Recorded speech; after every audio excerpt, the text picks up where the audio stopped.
Hello, welcome back to the channel. Thank you so much for clicking on today's video. I'm actually really excited to talk about a brand new watch that Rolex has just announced at Watches and Wonders 2023.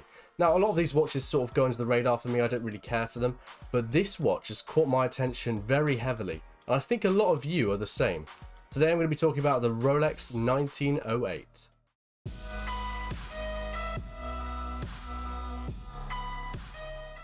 So you know the procedure already. Before I jump in fully to the video, I'm going to do a wristwatch check and a drinks check. So today I'm wearing my Longines Conquest silver dial on a bracelet. I really like this watch. It's just so elegant. I've had it back from service for a few weeks now. I'm just really enjoying it again. A second honeymoon, if you will.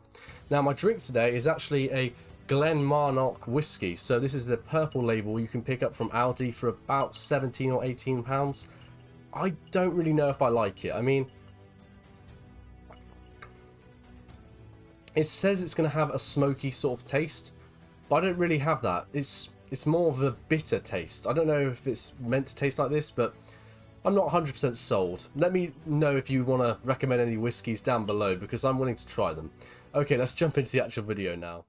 So why is the 1908 catching my attention? Well, it's just frankly got a lot going on, but it does it in a really minimalistic way, and I think it looks incredibly attractive. I would go as far to say as this is probably my favourite release of this century from Rolex, because obviously they don't do a lot of releases, and I think this watch really just sort of captivates something in between a Datejust and an Explorer while being dressy at the same time. It seems to really pull it off, and I really love the look of it. Now, there's a few specifications to go over, and I'm going to read those off because I have not memorized them yet because this watch is so new. So please bear with me as I quickly look on my phone and read these off. So it has a standard sort of plus or minus 2 seconds per day. That's sort of expected at Rolex at this point. Now this is actually really interesting. This is the first ever Rolex that has a display case back. Now that is something to talk about, because I've always wondered why Rolex don't do it, because they always decorate their movement and you never see it. So this is really interesting that they've actually finally allowed the audience to view their watch beating away on their wrist. I really like this. I really like this. Although that's a bit of a counterintuitive thing. You can't see it when it's on your... You know what I mean. It's a fantastic thing that they finally added into a dress watch. Okay, so what else? The caliber. I think this is a new movement. I haven't really looked into this a lot. The 7140 manufactured by Rolex. Maybe it's really good. Maybe it's new. I don't care. There's a lot of marketing around that sort of thing. Okay, the diameter, 39 millimeters.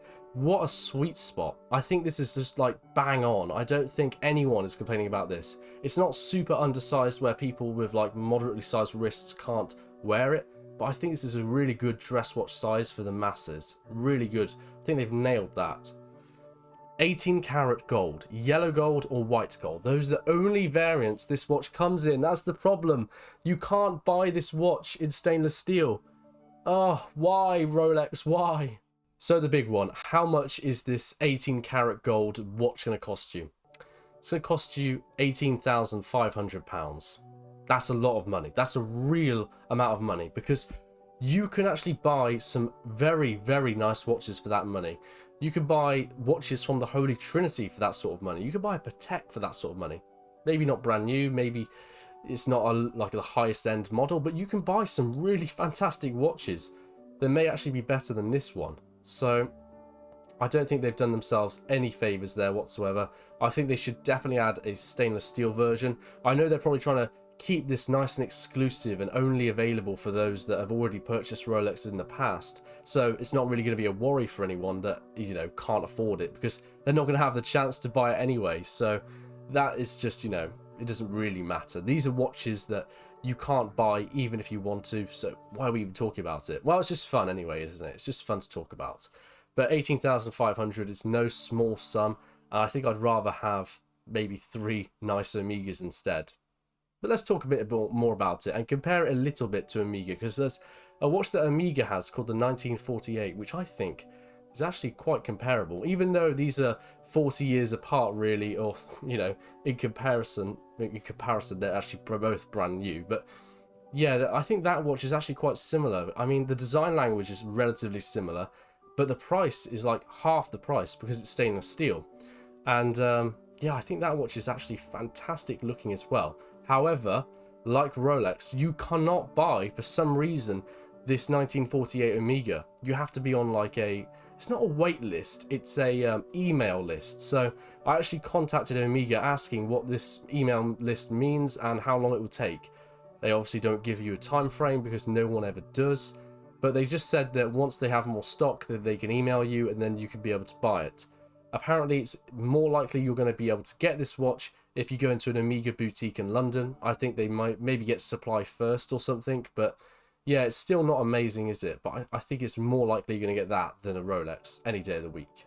So I'm not quite done just yet, because there's a couple other things I want to mention. First off, the strap on this watch. It comes on an alligator strap, either black or brown, which I quite like the look of. I think it really suits the watch.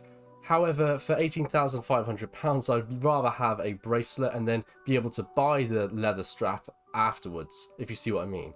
I know there's straps that, like, you know, rubber straps that come on £500,000 watches, and I shouldn't be complaining, but I'd still rather have a bracelet and then be able to buy this. But it's nice to have this beautiful sort of alligator strap anyway. I think it does look fantastic, and I've not really known Rolex to ever do this before. Maybe they have on some older models, but not anything current at least.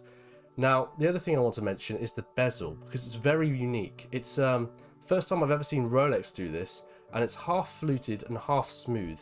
It has sort of that date-just look with a really fine fluted bezel, but also half explorer with those numerals and the actual smooth part of the bezel. It also has a small seconds, so yeah, it's kind of interesting. I really like the design of this. And the hour hands, look at that, it looks fantastic, doesn't it? The Breguet sort of styled hour hands. I really like this watch. Will I buy it? Probably not. Will Rolex let me buy it? Definitely not, because I'm not a Rolex customer just yet, so I probably will never get the chance to get this watch. But I think it's very cool regardless, and something worth talking about. Let me know what you think about this watch down below. Would you get this, or would you get the Omega 1948? Let me know down below in the comments section. Thank you so much for watching today's video. If you want to see more like this in the future, make sure to like and subscribe. But until this video, goodbye.